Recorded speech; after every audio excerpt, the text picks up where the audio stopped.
머리가 깨지는 줄 알았다. 그날 아침 재봉틀 앞에 앉으려고 몸을 일으켰는데 온 세상이 빙글빙글 돌았다. 눈앞이 깜깜해지면서 식은 땀이 흘렀다. 아이고, 순자야. 이제 내 차례인가 보다. 나는 나이가 69이 된 내 몸한테 혼잣말했다. 평생 이 손가락 마디마디에 실을 꿰고 살았는데 이제 실 한 가닥 쥘 힘도 없는 것 같았다. 서울 변두리 시장에서 40년 동안 재봉사로 일했다. 남편 없이 아들 민수 하나 키워내느라 밤새도록 재봉틀을 돌렸다. 내 유일한 자랑은 좁아도 내 이름으로 된 이 아파트 한 채였다. 이 집만은 아들한테 짐이 되게 하고 싶지 않아서 검소하게 살았다. 문제가 시작된 건 지난 봄이었다.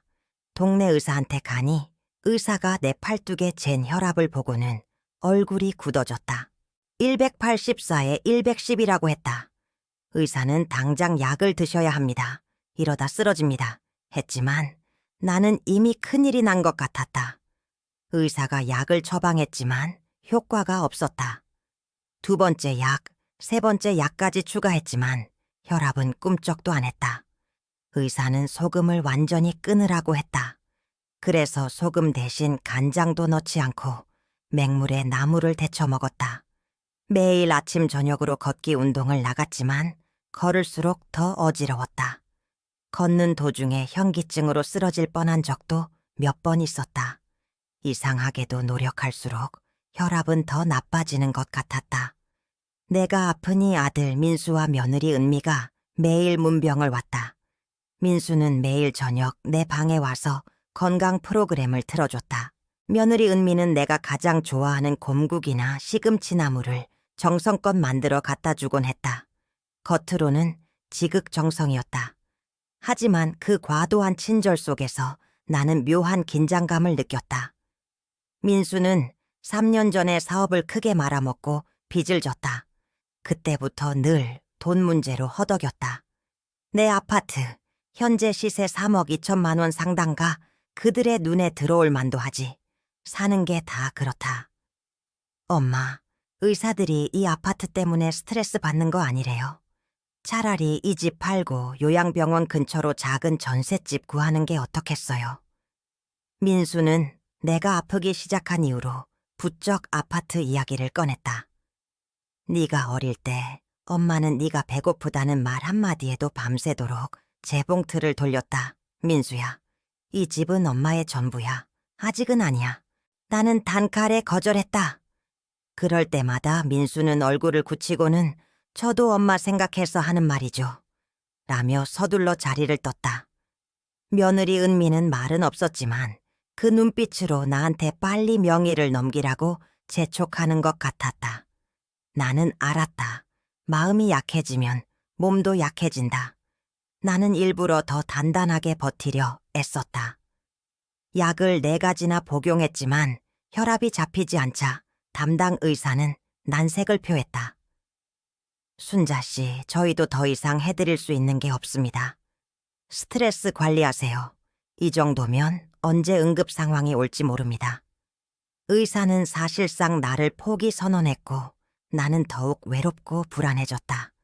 내가 정말 곧 죽을까? 어느 날 저녁이었다. 은미가 가져다 준 따뜻한 곰국을 먹은 순자 씨는 유난히 목이 말랐다. 밤새도록 심장이 불규칙하게 뛰었다. 가슴이 답답해서 숨을 쉴 수가 없었다. 다음 날 아침 측정한 혈압은 190에 115까지 치솟아 있었다. 평소보다 훨씬 높았다. 공포가 나를 덮쳤다. 나는 문득 며칠 전 일이 떠올랐다. 며느리가 가져다 준 음식이 식탁 위에 놓여 있을 때 민수가 급하게 냄비 뚜껑을 덮는 것을 본 작은 순간. 왜 저렇게 허둥댔을까? 내가 반찬을 가져다 먹는 게 그렇게 싫었을까? 나는 매번 은미가 만들어주는 음식을 먹은 다음 날 아침에만 이렇게 혈압이 치솟았다. 설마 내 아들이? 나는 스스로의 의심에 소름이 돋았다. 내가 아들을 위해 평생을 바쳤는데 내가 노망이 나서 이제 아들까지 의심하는 걸까? 나는 무서웠다. 내가 아픈 건지 아니면 정말 내 정신이 이상해진 건지 알 수 없었다. 하지만 버티는 게 이기는 거다 라는 생각으로 나는 이를 악물었다. 그날 밤 심한 두통 때문에 잠을 이루지 못하고 거실로 나왔다. 나는 조용히 며느리 방 쪽을 향해 걸어갔다. 문틈으로 들려오는 민수와 은미의 낮은 대화 소리. 그들의 목소리는 짜증과 조바심으로 가득 차 있었다. 민수가 짜증 섞인 목소리로 말했다. 도대체 언제쯤이야? 의사도 포기했다는데 왜 아직도 이 모양이야? 내가 그렇게까지 했는데. 나는 숨을 멈췄다. 내가 뭘 어떻게 했다는 걸까? 나는 떨리는 손으로 문고리를 잡았다. 그때 은미의 나지막한 속삭임이 내 귀를 찔렀다. 나는 온몸에 소름이 돋는 것을 느꼈다. 걱정 마요. 곧 끝날 거예요. 그 노인이 더 이상 버티지 못하도록. 확실히 하고 있으니까. 걱정 마요. 곧 끝날 거예요. 그 노인이 더 이상 버티지 못하도록. 확실히 하고 있으니까. 그 말이 내 귓속을 파고들었다. 확실히 하고 있다니. 민수와 은미의 목소리가 합쳐져 나를 죽이려 한다는 뜻이었다. 단순한 돈 문제가 아니었다. 내 목숨을 노리고 있었다. 내 아들이, 내가 평생을 바쳐 키운 아들이 나를 독살하려 한다는 사실을 깨달았다. 온몸에 피가 식는 것 같았다. 하지만 동시에 마음속에서 아주 차가운 무엇인가가 솟아올랐다. 이대로 쓰러져 죽을 수는 없었다. 그들에게 이 집을 넘겨줄 수는 더더욱 없었다. 버티는 게 이기는 거다. 나는 다시 한번 이를 악물었다. 다음 날 아침 나는 평소처럼 기운 없는 척했다. 민수가 문병을 왔을 때 나는 일부러 어휴, 오늘은 약을 먹었는지도 모르겠네. 치매가 오려나 봐. 라며 헛소리를 했다. 민수는 속으로 비웃는 듯 했지만 겉으로는 엄마 괜찮아요. 제가 다 챙길게요. 라고 말했다. 그들이 내가 몸뿐만 아니라 정신까지 놓아버렸다고 생각하게 만들어야 했다. 그래야 조심성을 풀 테니까. 그들의 과도한 친절이 이제는 독약처럼 느껴졌다. 며느리가 가져다준 곰국과 시금치 나물을 볼 때마다 심장이 떨렸다. 나는 그날부터 은미가 가져다주는 음식을 절대 먹지 않았다. 내가 가장 좋아한다던 그 곰국은 이상하리만치 진했다. 며느리가 끓여준 국은 숟가락으로 떠보면 늘 바닥에 뭔가 끈적하게 가라앉아 있는 느낌이었다.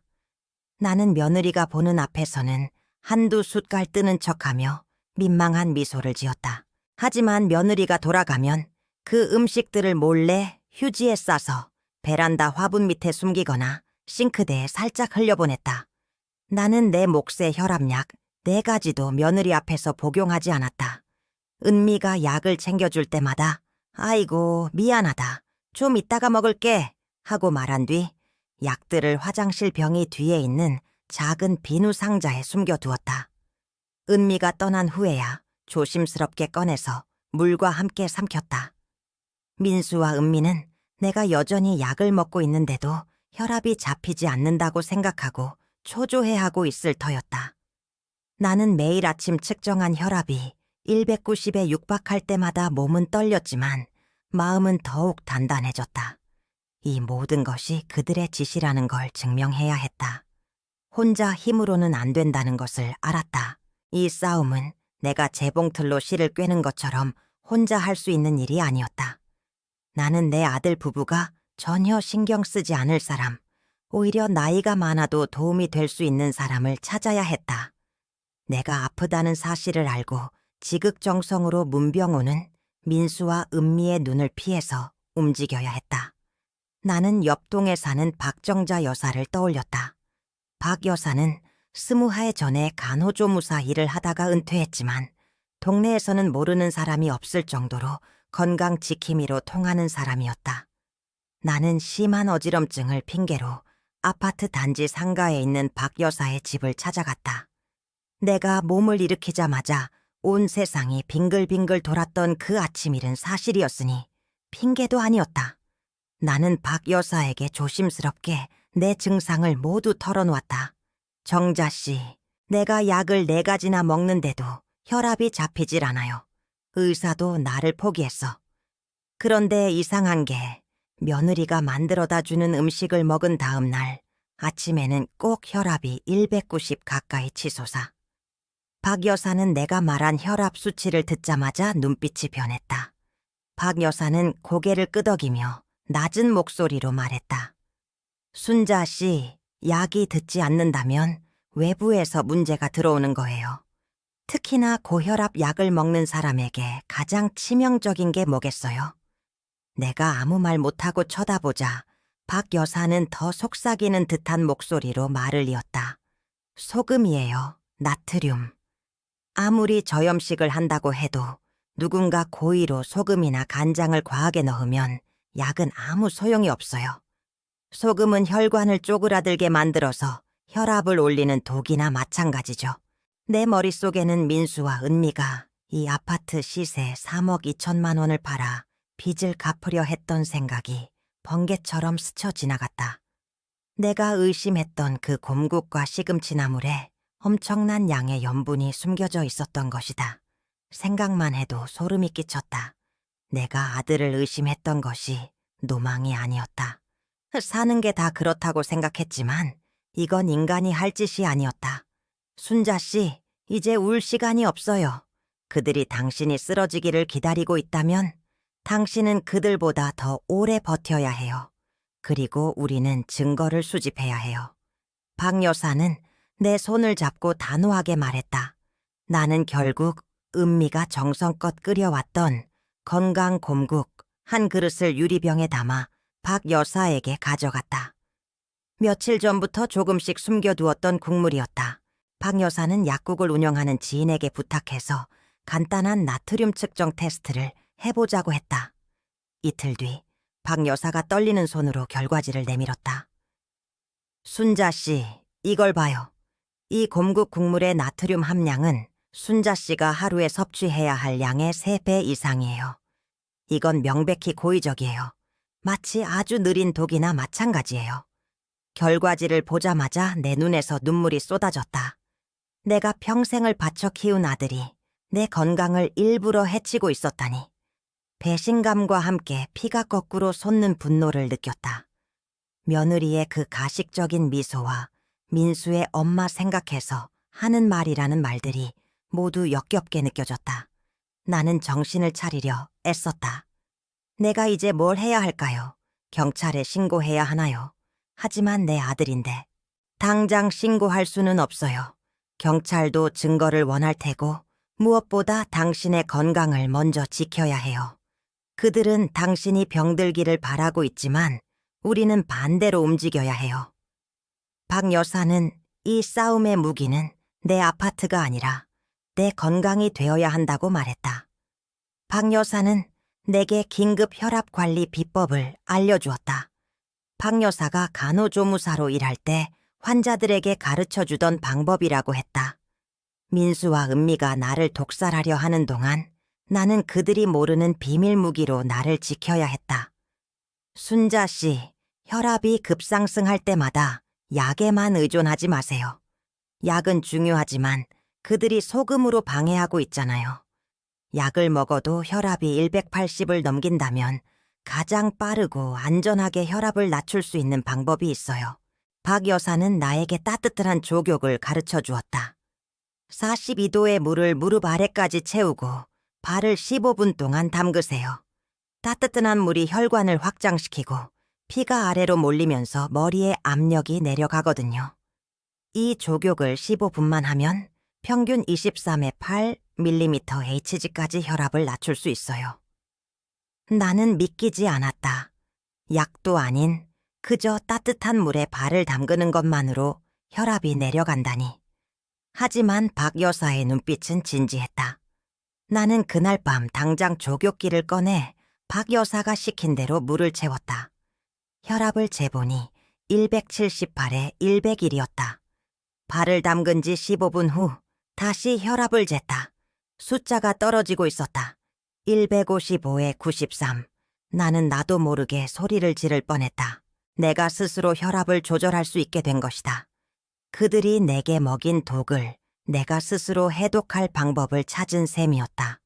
마음 다잡아야지.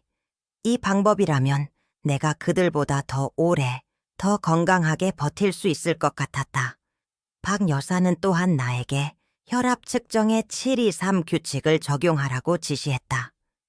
매일 7일 동안 아침 저녁 2번씩 3번 측정해서 평균을 내세요.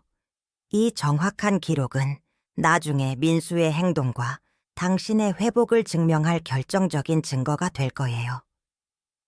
나는 그날부터 철저히 은미가 가져다주는 음식을 피하고 박 여사가 가르쳐준 대로 저염식 식단을 고수했다.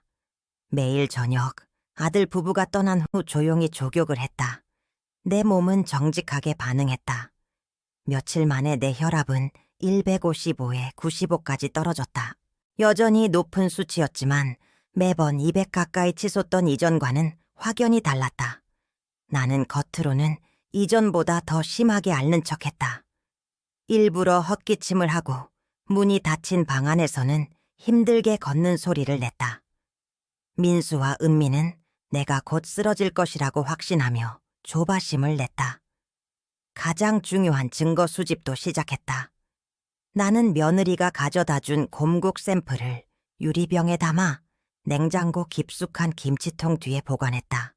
그리고 손자 지훈이가 준 오래된 스마트폰을 꺼냈다. 이 작은 기계를 이용해 민수와 은미의 대화를 몰래 녹음하기 시작했다. 어느 날 저녁, 민수는 조바심을 숨기지 못하고 내 방으로 쳐들어오다시피 했다. 나는 눈을 감고 누워 있었다. 민수는 내가 잠든 줄 알고 목소리를 낮췄지만 그 안에는 초조함이 가득했다. 엄마, 의사도 이제 가망 없다고 했잖아요. 더 이상 끌지 마세요. 내일 법무사를 불러서 이 아파트 명의를 제 이름으로 돌려놓읍시다. 나는 숨을 멈췄다. 내일이라니. 그들이 이렇게 서두를 줄은 몰랐다. 민수는 계속해서 말을 이었다. 보험금 1억 5천만 원도 걸려 있어요. 당신이 죽으면 일이 복잡해지잖아요.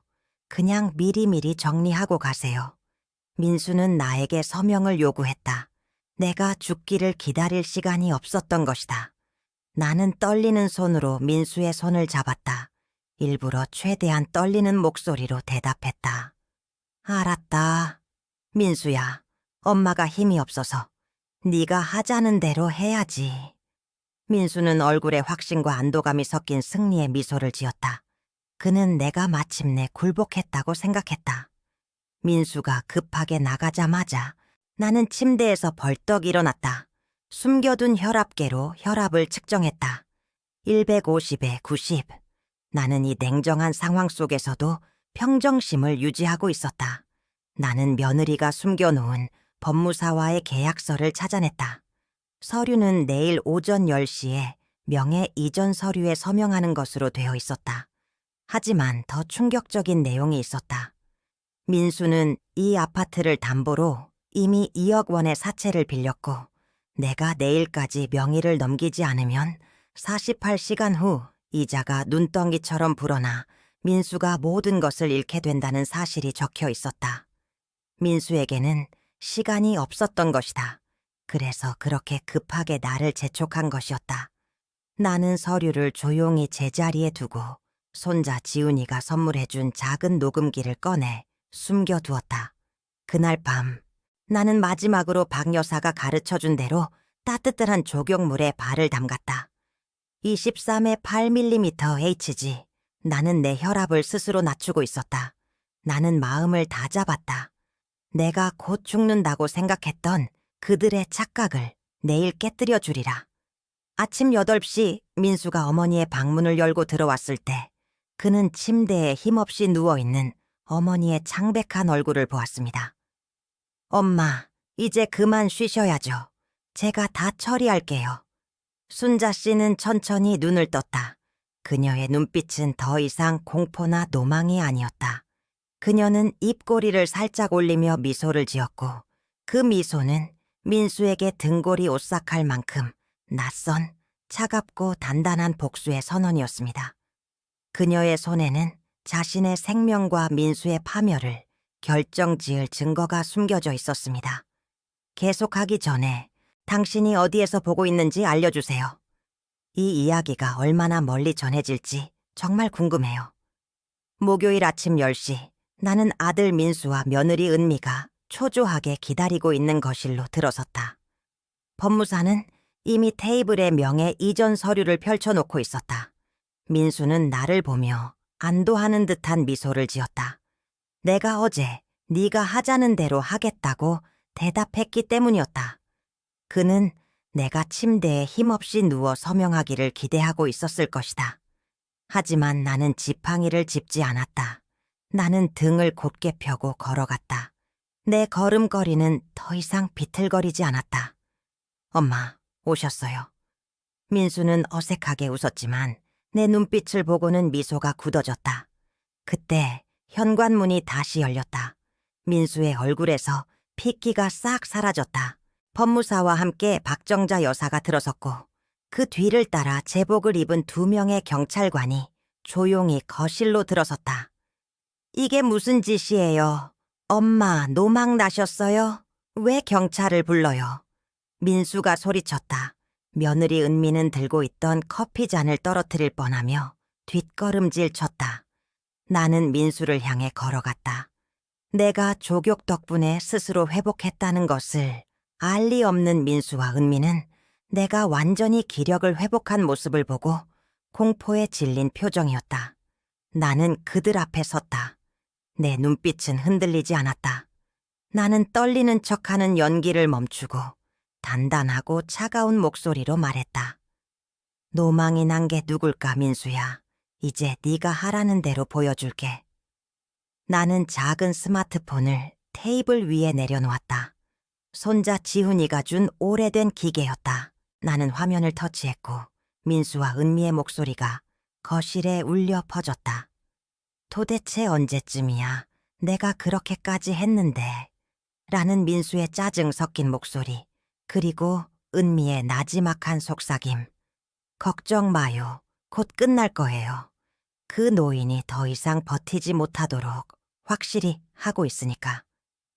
숨이 막힐 듯한 침묵이 이어졌다. 법무사는 안경을 고쳤으며 민수를 바라봤고 경찰관들은 긴장한 표정으로 민수를 주시했다. 민수는 말을 잃고 땀을 흘렸다. 나는 숨이 막히는 민수에게 숨 쉴 틈을 주지 않고 박 여사가 가져온 증거물들을 펼쳤다. 이것 봐. 네가 며칠 전 엄마 건강에 좋다며 가져온 곰국이야. 나는 유리병 2개를 나란히 놓았다. 이건 너희가 준 곰국, 그리고 이건 박 여사가 만들어준 일반 국물. 이 국물에 들어있는 나트륨 양은 내가 하루에 섭취해야 할 양의 3배가 넘었어. 고혈압 환자에게는 독이었지.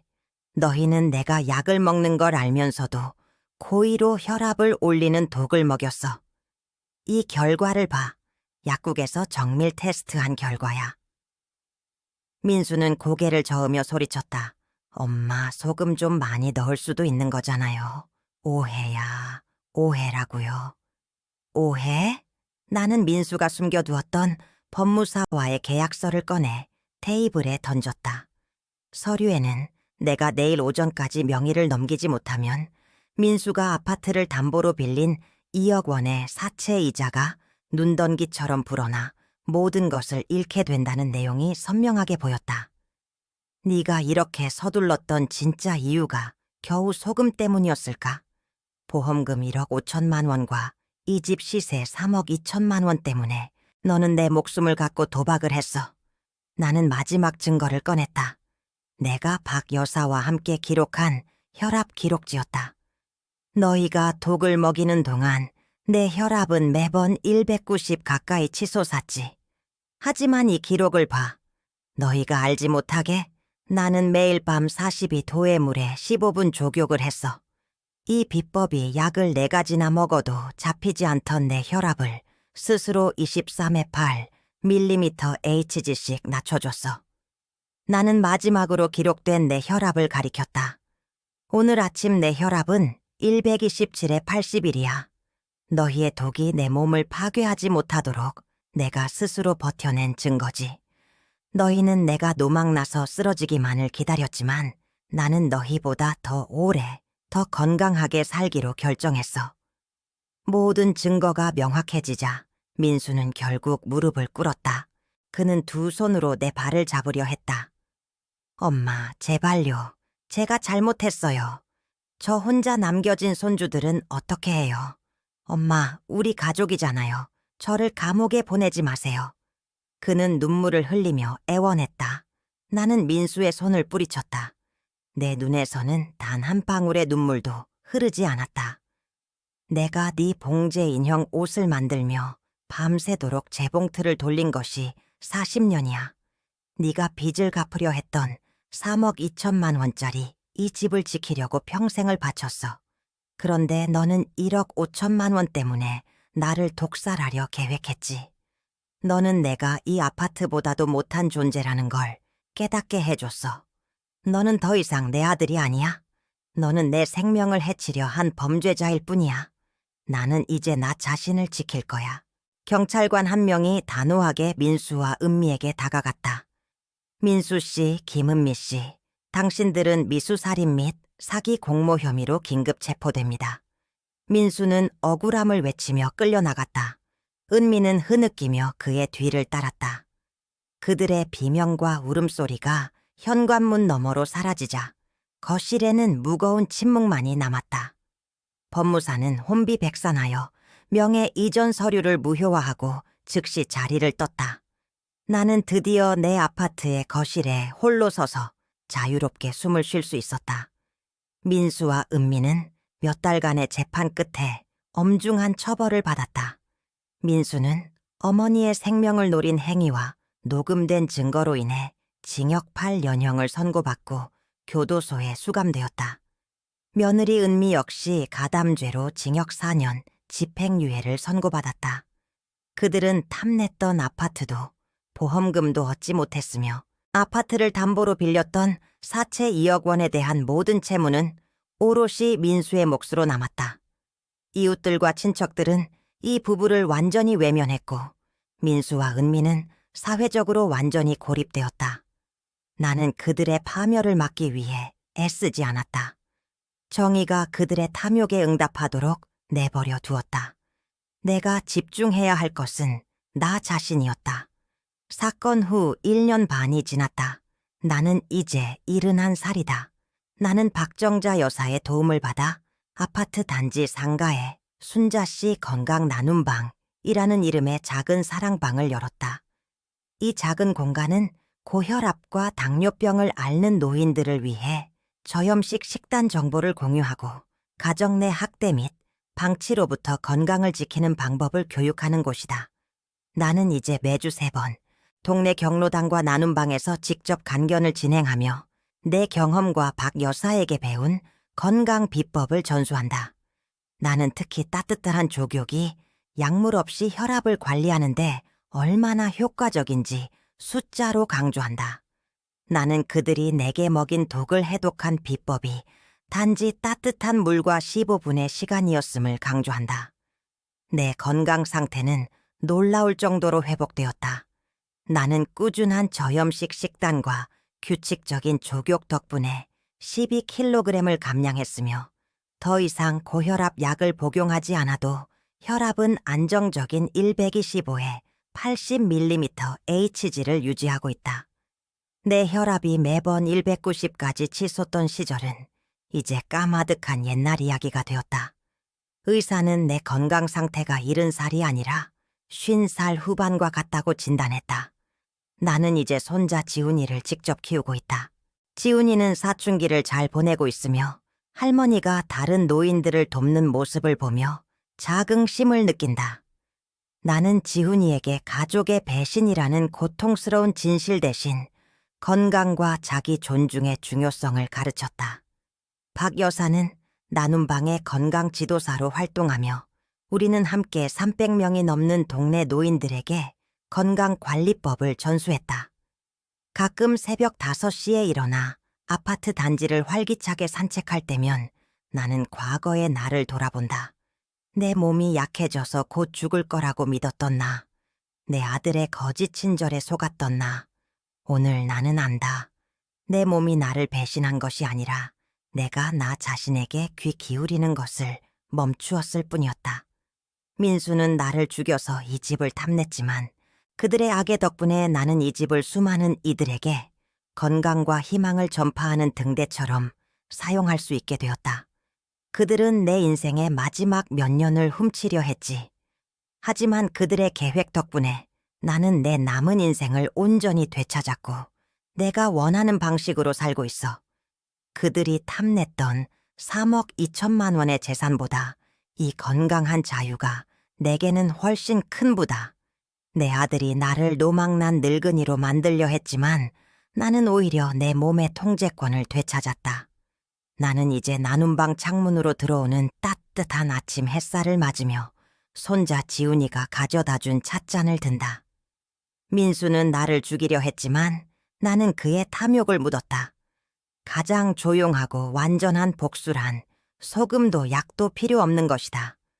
오직 따뜻한 물이 담긴 대야와 스스로를 지키려는 단단한 마음이면 충분하다. 내 영혼은 드디어 평화롭다. 그리고 끝까지 함께 해주셨다면 이야기에 대한 당신의 생각과 앞으로 어떤 종류의 이야기를 더 보고 싶은지 댓글로 남겨주세요. 여기 와 주셔서 정말 감사합니다. 다음 감동적인 이야기에서 또 만나요.